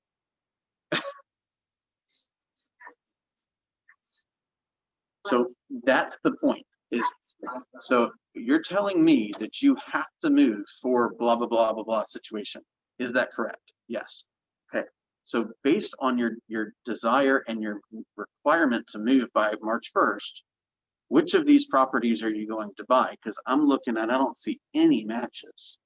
So what would you, if you were my agent, what would you say?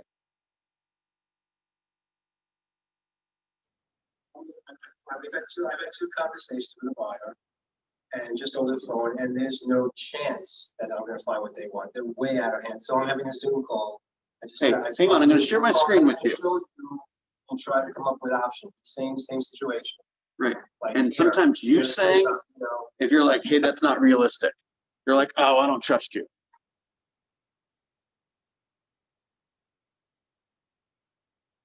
Yeah, and so when you're experiencing that, Greta, don't think to yourself, I'm doing something wrong. You have to think to yourself, that guy is insane. That's like saying, if I had a $10 bill and I tried to sell it to you for $12, what would you do?